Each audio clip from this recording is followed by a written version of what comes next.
Hello दोस्तों, आप सभी का स्वागत है हमारे YouTube channel NHV competition classes में। आज हम लोग पढ़ेंगे वर्णमाला। वर्णमाला से संबंधित जो भी बातें होंगे वो उनका अध्ययन करेंगे। उससे पहले कुछ बातों का और अध्ययन करते हैं। पूछा जाए भाषा शब्द किससे मिलकर बना है।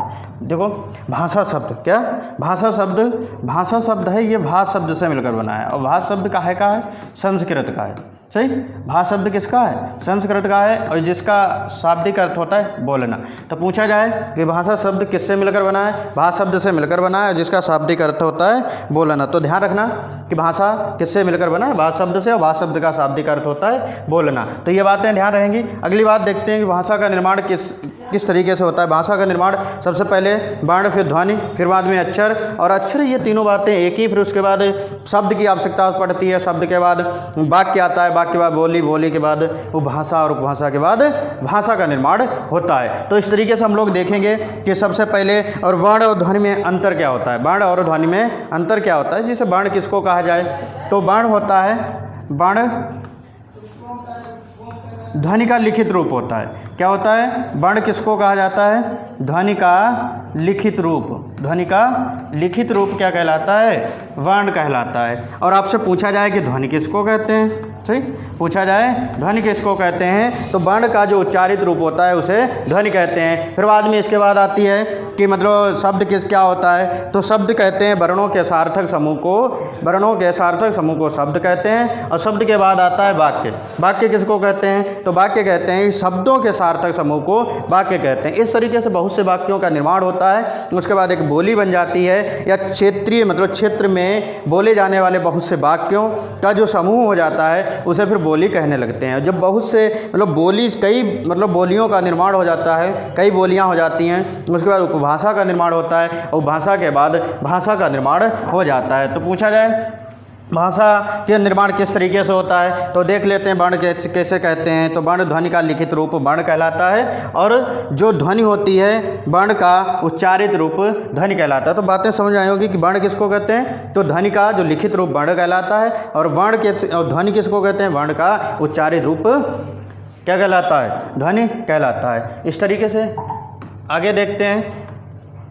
आगे ये कहा, अगले में देखते हैं कि शब्द किसको कहते हैं, तो वर्णों के सार्थक मेल को शब्द कहते हैं। तो शब्द किसको कहते हैं? वर्णों के सार्थक मेल को बता ही चुके हैं। और आपसे पूछा जाए कि मतलब वाक्य किसको कहते हैं, तो शब्दों के सार्थक मेल को वाक्य कहते हैं। फिर उसके बाद पूछा जाए बोली, तो बोली क्या होती है? बोली होती है कि मतलब वाक्यों का समूह, या मतलब वाक्यों का बड़ा समूह, या जो मतलब क्या होता है क्षेत्र में बोले जाने वाक्यों का समूह जो होता है उसे फिर क्या कहने लगते हैं? बोली कहने लगते हैं। फिर बाद में पूछा है उपभाषा क्या होता है, तो भाषा होता है कि जब कई बोलियों का निर्माण होता है, 2 या 3 या 5 या मतलब इससे अधिक बोलियां हो जाती हैं, तो उसमें एक उपभाषा होती है। और कई उपभाषाओं के मिलने के बाद मतलब एक भाषा का निर्माण होता है। जिस तरीके से आप लोग जानते भी होंगे कि जैसे उपभाषा कितनी है, हिंदी में कितनी उपभाषाएं हैं?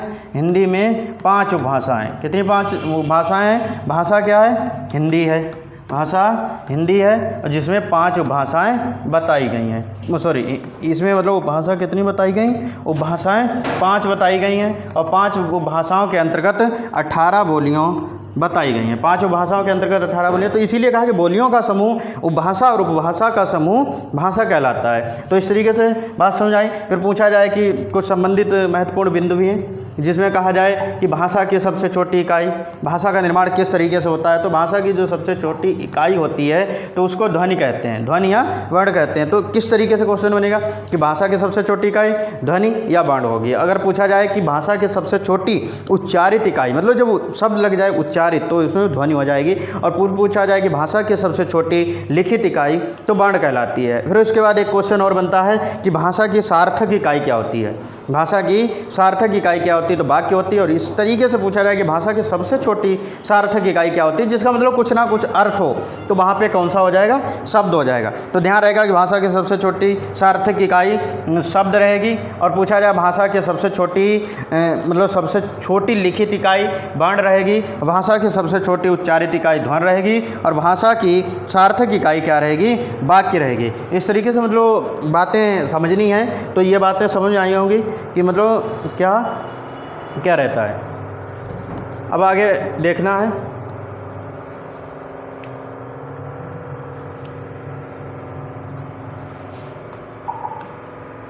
ये देखते हैं वर्णमाला। वर्णमाला किसको कहते हैं? आपसे पूछा है वर्णमाला किसको कहते हैं, तो वर्णों के व्यवस्थित समूह को वर्णमाला कहते हैं। तो ध्यान रहेगा कि वर्णमाला किसको कहते हैं, तो वर्णों के व्यवस्थित समूह को वर्णमाला कहते हैं। तो मतलब याद करने वाले की व्यवस्थित समूह की बात की गई है, ये नहीं कि वर्णों के समूह को। ध्यान रखना कि कहा जाए कि वर्णों के व्यवस्थित समूह को वर्णमाला कहते हैं, ये नहीं कि वर्णों के समूह को वर्णमाला कहते हैं। वर्णों के समूह को वर्णमाला नहीं कहते हैं, लेकिन कहा जाए वर्णों के सार्थक समूह को तो शब्द कहते हैं, और वर्णों के व्यवस्थित समूह को वर्णमाला कहते हैं। अब देखो वर्ण मीन्स क्या होता है? वर्ण मीन्स अक्षर होते हैं या वर्ण होते हैं, और माला मीन्स समूह होता है। माला मीन्स क्या होता है? समूह होता है। तो दोनों का जो अर्थ मिला देंगे तो वर्णों का समूह। लेकिन वर्णों का समूह तो होता है, कैसा समूह होना चाहिए? व्यवस्थित समूह होना चाहिए। कैसा समूह? व्यवस्थित समूह होना चाहिए।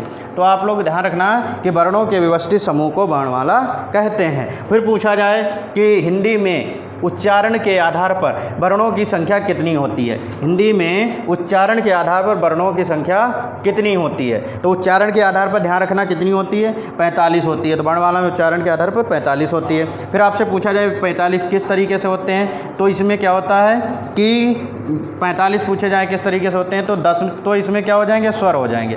10 क्या हो जाएंगे? स्वर हो जाएंगे। और 35 क्या होते हैं? व्यंजन होते हैं। 35 क्या होते हैं? व्यंजन होते हैं। तो इस तरीके से टोटल कितने हो जाते हैं? 45 हो जाते हैं। तो पूछा जाए कि मतलब हिंदी मतलब वर्णमाला में उच्चारण के आधार पर वर्ण कितने होते हैं, तो 45 होते हैं। फिर पूछा जाए हिंदी में लेखन के आधार पर, हिंदी मतलब वर्णमाला में लेखन के आधार पर वर्ण कितने होते हैं? 52 होते हैं। 52 किस तरीके से होते हैं? तो फिर पूछा जाए कि 13 स्वर होते हैं, 35 व्यंजन होते हैं और 4 संयुक्त व्यंजन होते हैं। तो इस तरीके से टोटल कितने होते हैं? 52 होते हैं। पूछ लिया जाए लेखन के आधार पर 52, उच्चारण के आधार पर 45, उच्चारण के आधार पर स्वर 10, लेखन के आधार पर स्वर मतलब 13 होते हैं। और व्यंजन कितने होते हैं? व्यंजन 35 होते हैं और संयुक्त व्यंजन 4 होते हैं। इस तरीके से टोटल कितने हो जाते हैं? 52 हो जाते हैं। फिर इसके बाद आपसे पूछा जाए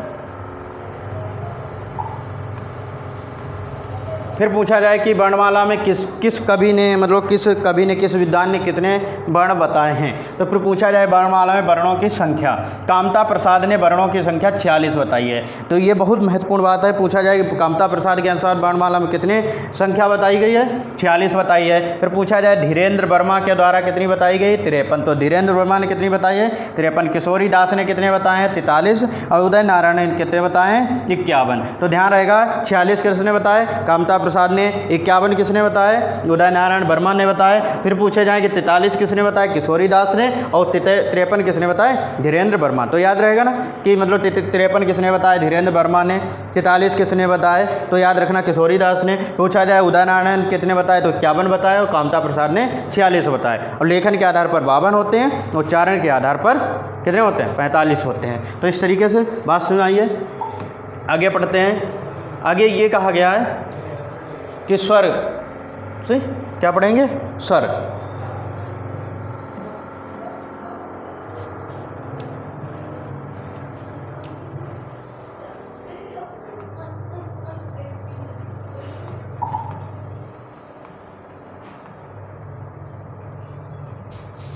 सही।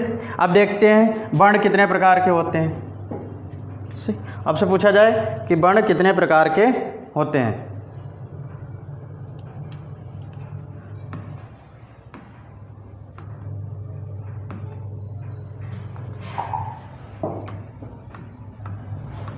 वर्ण कितने प्रकार के होते हैं? वर्ण 2 प्रकार के होते हैं। सही। एक होता है स्वर।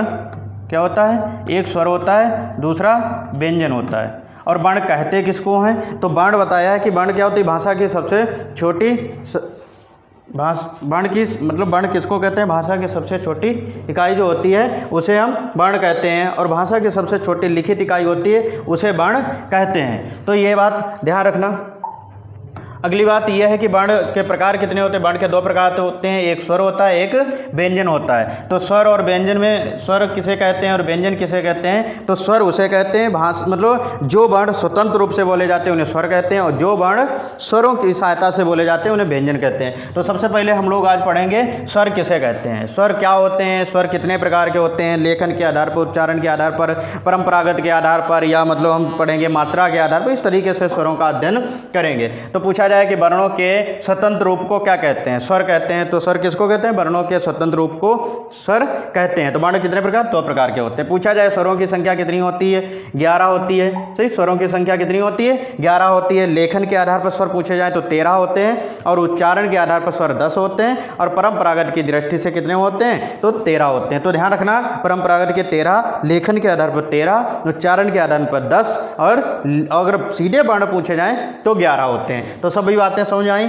कि परंपरागत के आधार पर, उच्चारण के आधार पर, लेखन के आधार पर स्वरों की संख्या कितनी होती है। स्वर किसको कहते हैं, तो जो वर्ण स्वतंत्र रूप से बोले जाते हैं उन्हें हम क्या कहते हैं, स्वर कहते हैं। फिर पूछा जाए स्वर देखें कौन कौन से किस तरीके से स्वर होते हैं। तो स्वरों की संख्या कितनी बताई है, स्वर कितने बताएं, 11 स्वर बताएं। सही, कितने बताएं, 11 स्वर। अगर ये पूछा जाए कि ध्वनि के आधार पर या मतलब उच्चारण के आधार पर कितने हैं, 10 हैं। तो 10 किस तरीके से होते हैं, जब रिर होती है, क्या होती है, रिर होती है, और रिर का जब उच्चारण करते हैं तो उसमें आवाज़ निकलती है रिर, सही, ऋषि। तो री की आवाज़ निकलती है, इसी कारण इसे उच्चारण की दृष्टि से हम लोग स्वर नहीं मानते हैं। तो स्वर उच्चारण की दृष्टि से 10 ही होते हैं, और वैसे स्वरों की संख्या कितनी होती है, 11 होती है। तो कौन कौन से स्वर होते हैं, एक होता आ होता है, ई होती है, और ऊ होता है, रिर होती है, ए होता है, ओ होता है, अंग आहा होता है। ये दोनों अलग से रखे जाते हैं। इन दोनों को क्या कहा जाता है, अयोगवाह कहा जाता है। क्या कहा जाता है, अयोगवाह। तो ध्यान रखना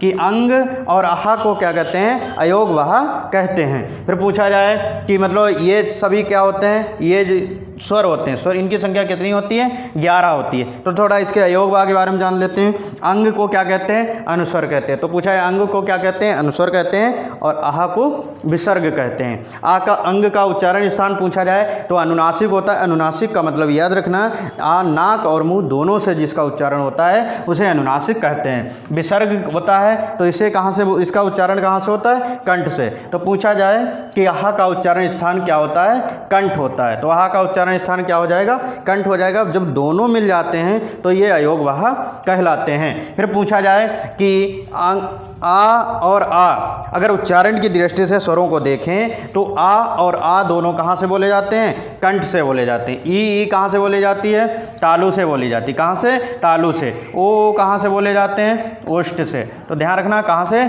ओष्ठ से बोले जाते हैं। रिर कहाँ से, मूर्धा से, रिर मूर्धा से। और ये ए और अय होते हैं। तब देखो इस तरीके से इन्हें याद रखना कि का मतलब ये मिलकर किससे बनते हैं, पूछे जाएं कि ये किससे मिलकर बनते हैं। तो ए और ए बराबर होता क्या है, ए और ए किसके मिलकर बनते हैं, तो आ और प्लस ई और ई दोनों के मिलने के बाद एक निर्माण किसका होता है, ए और ए का निर्माण होता है। बात समझ आ रही कि नहीं, कि आ और आ, ई ये दोनों के मिलने के बाद किसका निर्माण होता है, ए और ए का निर्माण होता है। और जिसके कारण जैसे ये आ कहाँ से बोला जाता है, पूछा जाए आ कहाँ से बोला जाता है, तो आ कंठ से बोला जाता है। कहाँ से, कंठ से बोला जाता है। और ये कहाँ से बोले जाते हैं, तालु से बोले जाते हैं। कहाँ से, तालु से बोले जाते हैं। जब कंठ और तालु दोनों मिल जाते हैं तो ये दोनों कहाँ से बोले जाते हैं, कंठ और तालु से बोले जाते हैं। फिर इसके बाद आता है ओ और औ। ओ और औ पूछे जाए कहाँ से बोले जाते हैं, तो ओ और औ कहाँ से बोले जाते हैं। जैसे ये देखो पूछा जाए ओ और औ कहाँ से बोले जाते हैं, ओ और औ, ओ और औ से, ओ और औ। पूछा जाए ओ और औ किससे मिलकर बनते हैं। अब ओ और में देखो आ मिलता है, आ मिलता है, और इसके बाद ऊ और ऊ मिलता है। तो ये दोनों के बाद मिलने के बाद इनका ओ और औ का निर्माण होता है। तो इसको क्या कहते हैं, कंठ कहते हैं। इन दोनों को कंठ और ये दोनों ओष्ठ होते हैं। जब कंठ और ओष्ठ दोनों मिलते हैं तो उनको हम लोग कंठोष्ठ कहते हैं। तो कंठोष्ठ ध्यान रहेगा, कंठोष्ठ ओ और औ होते हैं। कंठ और तालु क्या होते हैं, कंठ तालु जो होते हैं ए आय होते हैं। अंग का अनुनासिक होता है और आहा विसर्ग होता है, जैसे कंठ कहते हैं। और इसे अंग को अनुस्वर कहते हैं। जब दोनों का निर्माण होता है, दोनों बन जाते हैं, अयोगवाह कहलाते हैं। तो याद रहेगा आ मतलब कंठ, ई मतलब तालु, ऊ मतलब क्या हो जाएंगे, ओष्ठ, और ए मतलब हो जाएंगे कंठ और तालु, ओ और हो जाएंगे कंठोष्ठ और अंग हो जाएगा अनुस्वर और आहा हो जाएगा विसर्ग। इस तरीके से ये बातें देखी। अब हम लोग देखते हैं घोषत्व के आधार पर या अल्प्राणत्व के आधार पर। तो घोषत्व के आधार पर पूछा जाए कि अंग आहा कैसे होते हैं, तो घोषत्व के आधार पर तो सभी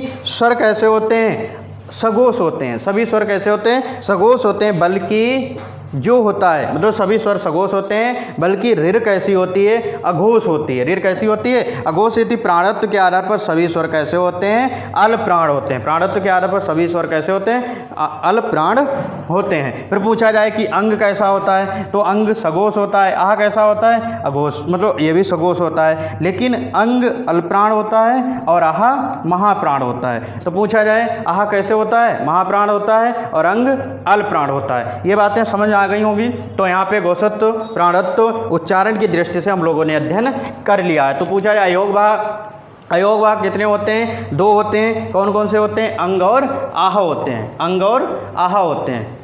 तो ध्यान रहेगा, सही। अब हम लोग पढ़ेंगे स्वरों के प्रकार। स्वरों के प्रकार, स्वरों के प्रकार में पढ़ेंगे मात्रा के आधार पर स्वर कितने प्रकार के होते हैं। मात्रा के आधार पर स्वर कितने प्रकार के होते हैं। तो मात्रा के आधार पर स्वर 3 प्रकार के होते हैं। कितने प्रकार के, 3 होते हैं। एक तो होता है ह्रस्व स्वर, एक होता है दीर्घ स्वर और एक होता है प्लुप्त स्वर। कई किताबों में मतलब इसके 2 ही भेद बताए गए हैं, कई किताबों में 2 ही भेद बताए गए। तो ऑप्शन पे डिपेंड करता है कि मतलब इसका आंसर क्या हो, ह्रस्व स्वर, दीर्घ स्वर और प्लुप्त स्वर। ह्रस्व स्वर को हम लोग एक मात्रिक स्वर भी कहते हैं। क्या कहते हैं, एक मात्रिक स्वर कहते हैं।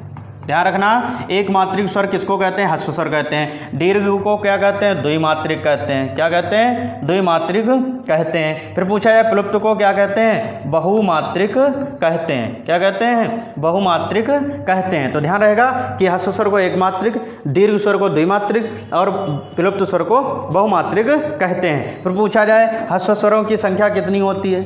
अब से ये याद रखना कि ह्रस्व स्वर कितने होते हैं, 4 होते हैं। फिर पूछा जाए दीर्घ स्वर कितने होते हैं, तो दीर्घ स्वर 7 होते हैं। ये कौन कौन से होते हैं, आ होता है, ई होती, ऊ और ऋर। ये कैसे होते हैं, एक मात्रिक स्वर होते हैं। मतलब इनमें क्या होती है, एक मात्रा होती है। और द्विमात्रिक मतलब द्विमात्रिक होते हैं, जिसमें कौन कौन से आ जाएंगे, आ जाएगा, ई, ऊ और ए, आए, ओ, औ। इनकी संख्या कितनी होती है, 7 होती है। तो पूछा जाए द्विमात्रिक कितने होते हैं, 7 होते हैं। और इनकी संख्या निश्चित नहीं होती है, ये कितने होते हैं। तो इस तरीके से बातें समझ आई। तो ये सीख लिया है कि ह्रस्व स्वर 4 होते हैं, दीर्घ स्वर 7 होते हैं। आ, ई, ऊ, ऋ होता है ह्रस्व स्वर या एक मात्रिक कहते हैं। आ, ई, ऊ, ए, ऐ, ओ, औ ये क्या होते हैं, दीर्घ स्वर होते हैं। प्लुप्त स्वर होते हैं, ये प्लुप्त स्वर बता ही दिया है। फिर उसके बाद पढ़ेंगे जीव के आधार पर स्वर कितने प्रकार के होते हैं। जीव के आधार पर स्वर 3 प्रकार के होते हैं। एक होता है अग्रस्वर, मध्य स्वर, पश्च स्वर। तो 3 प्रकार के कौन कौन से होते हैं, अग्रस्वर, मध्य स्वर और पश्च स्वर। इनमें कौन कौन से वर्ण होते हैं, या कौन कौन से वर्ण की बात की जाए तो वर्ण में जब बात की जाती है तो स्वर और व्यंजन दोनों आते हैं, और जब स्वर की स्पेशल बात की जाती है तो स्वर आते हैं। फिर पूछा जाए कि जीव के आधार पर कितने प्रकार के होते हैं। जीव के आधार पर 3 प्रकार के, अग्रस्वर, मध्य स्वर और पश्च स्वर। कौन कौन से होते हैं, ई होता है, ए, ऐ होता है। और मध्य में क्या आता है, आ आता है। और पश्च में आ, ऊ, ओ मतलब आ, ऊ, ओ और औ आते हैं। तो ध्यान रहेगा पश्च स्वर कौन से होते हैं, मध्य स्वर कौन से होते हैं, अग्रस्वर कौन से होते हैं। जीव के आधार पर 3 प्रकार के, मात्रा के आधार पर 3 प्रकार के होते हैं। बाकी उच्चारण के आधार पर हम लोगों ने देख ही लिए, घोषत्व के आधार पर भी पढ़ चुके हैं और प्राणत्व के आधार पर भी पढ़ चुके हैं। इसके बाद हम लोग देखते हैं कि मुख द्वार के आधार पर, किसके द्वार के आधार पर, मुख द्वार के आधार पर, किसके, मुख द्वार के आधार पर, मुख द्वार के आधार पर। तो मुख द्वार के आधार पर 4 प्रकार के होते हैं। कौन कौन से होते हैं, एक होता है विवृत, क्या होता है, एक विवृत होता है, एक अर्ध विवृत होता है, एक अर्ध विवृत होता है, एक संवृत होता है। क्या होता है, एक संवृत होता है और एक अर्ध संवृत होता है। क्या होता है? अर्धसंवृत होता है। तो बात ध्यान रखना कि पूछा जाए मुख के आधार पर 4 प्रकार के होते हैं। कौन से? एक विवृत, अर्धविवृत, संवृत, अर्धसंवृत, इस तरीके से 4 होते हैं। ये देखना है कि मुख के खुलने के आधार पर मुख खुलता है, कब बंद रहता है, ये इस माध्यम से ये 4 प्रकार के होते हैं। तो पूछा जाए कि विवृत कौन सा होता है, आपसे पूछा जाए विवृत कौन सा होता है, तो विवृत आ होता है। अर्धविवृत में कौन सा आता है? अर्धविवृत में कौन सा आता है? तो अब अर्धविवृत में आ, ए और औ होता है। अर्धविवृत में कौन सा आता है? आ, ए मतलब ए और औ होता है। फिर उसके बाद संवृत में पूछा जाए, संवृत में पूछा जाए तो संवृत में कौन कौन से आते हैं? ई, ऊ होते हैं। फिर पूछा है अर्धसंवृत में कौन से आते हैं? अर्धसंवृत में ए, ओ होते हैं। तो ध्यान रहेगा कि मतलब विवृत, अर्धविवृत, संवृत, अर्धसंवृत ये मुख के आधार पर होते हैं। फिर हमें पढ़ना है ओठों की स्थिति के आधार पर। किसके आधार पर? ओठों की स्थिति के आधार पर। तो ओठों की स्थिति के आधार पर 2 प्रकार के होते हैं। कौन कौन से 2 प्रकार होते हैं? एक तो प्रकार कहा जाता है व्रतमुखी, एक अव्रतमुखी। व्रतमुखी का मतलब है कि व्रत जब मतलब हमारा मतलब स्वरों का उच्चारण करते समय मुख एक व्रत का रूप धारण कर ले, उसे व्रत स्वर मतलब उसे हम लोग व्रतमुखी कहते हैं। मुख व्रत माने गोले की तरह, और मुख मतलब मुख जब गोले की तरह मुख का रूप धारण हो जाता है तो उसे हम ओठ जब कर लेते हैं रूप व्रत की तरह तो उसे हम व्रतमुखी, और जब अव्रत मतलब आधा व्रत बने तो उसे अव्रतमुखी कहते हैं। तो व्रतमुखी में कौन कौन से होते हैं? व्रतमुखी में पूछा जाए कौन से होते हैं? एक आ होता है, ऊ होता है, ओ होता है और औ होता है। फिर पूछा जाए अव्रतमुखी में कौन से होते हैं? सही, अव्रतमुखी में कौन से होते हैं? अव्रतमुखी में तो आ, ई और ए, आए होते हैं। तो इस तरीके से होता है। एक बात ध्यान रखना कि आगत स्वर कौन सा होता है? आगत स्वर कौन सा होता है? तो इसको हम लोग आगत स्वर कहते हैं। जिस तरीके से आगत व्यंजन होते हैं ना, उसी तरीके से आगत स्वर होते हैं। एक बात और ध्यान रखना है कि संयुक्त स्वर कितने होते हैं। आप लोगों को पूछा जाए कि संयुक्त स्वर कितने होते हैं, तो संयुक्त स्वर 4 होते हैं। तो संयुक्त स्वर कितने होते हैं? 4 होते हैं। देखो संयुक्त स्वर 4 कौन कौन से होते हैं? संयुक्त स्वर कौन से 4 होते हैं? तो संयुक्त स्वर जो 4 होते हैं, एक तो ए होता है, आय होता है, ओ होता है और औ होता है। इसे संयुक्त स्वर क्यों कहते हैं? क्यों इसे संयुक्त स्वर क्यों कहते हैं? इसे संयुक्त स्वर इसलिए कहते हैं क्योंकि आ और आ के बाद क्या आ जाती है? ई और ई आती है। ये दोनों देखो संयुक्त मतलब मिलना, सही, संगठन बनना, समूह होना। तो ये जब एक ए आय का निर्माण करते हैं, आ ई मिलकर आय का निर्माण करते हैं, इसे संयुक्त कहते हैं। ओ औ होता है, ये भी किसके इस तरीके से होता है? आ और ऊ और ऊ होता है। इस तरीके से ये भी दोनों निर्माण कर लेते हैं।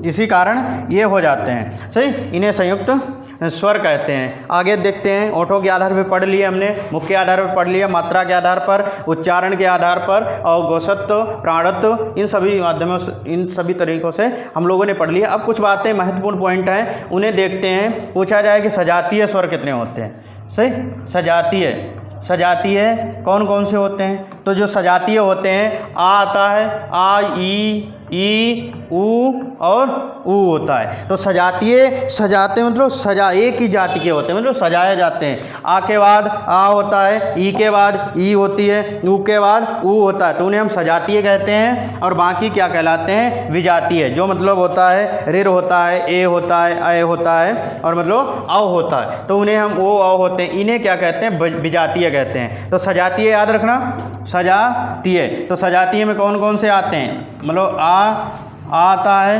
ई आती है, ऊ आता है। और बाकी जो विजातीय होते हैं, विजातीय में रिर आती, ए आय आता, ओ औ आता है। इस तरीके से ये विजातीय होते हैं। फिर पूछा जाए संयुक्त स्वर कितने होते हैं? अभी बताए ही कि संयुक्त स्वर 4 होते हैं। और संयुक्त व्यंजन जब हम लोग व्यंजन की बात करेंगे तो व्यंजन पढ़ेंगे, उसमें भी संयुक्त व्यंजन 4 ही होते हैं। ए आय, ओ औ, ये हो जाते हैं, ये 4 होते हैं। फिर पूछा जाए प्रकृति स्वर कितने होते हैं? प्राकृतिक स्वर कितने होते हैं? प्रकृति स्वर कितने होते हैं? तो 3 होते हैं, आ, ई, ऊ। तो कितने होते हैं? 3 होते हैं। उदासीन पूछा जाए स्वर कौन सा होता है? उदासीन स्वर आ होता है। पूछा जाए मानक वर्ण किसको कहते हैं? मानक वर्ण उसको कहते हैं जो हमारी वर्णमाला में हैं, मतलब वर्णमाला में हैं, पहले मतलब वर्णमाला में हैं। और अमानक वर्ण किसको कहते हैं? जो पहले वर्णमाला में थे बल्कि आज मान्य नहीं है। एक वर्ण है जिसका मतलब उल्लेख मिलता है ये वर्णमाला में मतलब पहले था आज नहीं है, इसको हम लोग क्या कहते हैं? अमानक वर्ण कहते हैं। तो समझ आई होगी कि अमानक वर्ण किसको कहते हैं, मानक वर्ण किसको कहते हैं। तो मानक वर्ण ये जो आज वर्णमाला में जितने 52 बताए गए लेखन के आधार पर और उच्चारण के आधार पर 45, तो ये सभी कैसे मानक वर्ण है। और अमानक वर्ण उसे कहते हैं जो आज वर्णमाला में नहीं है बल्कि पहले वर्णमाला में थे। फिर बाद में एक बात और याद रखना, अंग और आहा, अंग और आहा को किसने अयोगवाह कहा है? अंग और आहा को किसने अयोगवाह कहा है? तो यहाँ पे थोड़ा सही करना है,